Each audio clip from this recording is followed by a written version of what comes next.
सरगोदा के इलाका गल्ला मंडी में बाहिम्मत बेवा कौसर बीबी और इसकी सास साथी खवातीन ने होटल कायम करके ये बात सच कर दिखाई कि अगर हौसला बुलंद हो तो दुनिया की कोई भी ताकत रास्ता नहीं रोक सकती। होटल बनाया 16-17 साल हो गए, खावंद नहीं, खावंद फौत हो गया। आप मेहनत कर रही हैं, बच्चे ਨੂੰ ਪਾਲਿਆ ਹੀ ਹੈ, ਪੜਾਇਆ ਹੀ ਹੈ ਤੇ ਨਾਲ ਇਹਨਾਂ ਨੂੰ ਲਾ ਕੇ ਇਹਨਾਂ ਦਾ ਗੁਜ਼ਾਰਾ ਚੱਲਿਆ, ਸਾਡਾ ਹੀ ਚੱਲਿਆ। मेहनतकश खवातीन अल सुबह होटल पर मुशक्कत करके अपने बच्चों का पेट पालने के साथ इन्हें आला तालीम दिलवा रही है।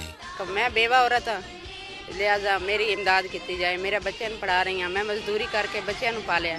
होटल पर आने वाले ग्राहक खाने की तारीफ करते नहीं थकते। कहते हैं कि खाना सस्ता और लजीज घर जैसा होता है। जी बड़ा टेस्टी खाना बनाते हैं, बड़ा अच्छा खाना होता है इन्हां दा। असी तकरीबन डेली आने इत्थे खाना खाने वास्ते। कौसर बीबी का कहना है कि हुकूमत अगर इसके होटल को वसअत करने के लिए मदद करे तो वो अपने इलाके की दूसरी खवातीन को भी अपने पैरों पर खड़ा करने के लिए मदद कर सकती है।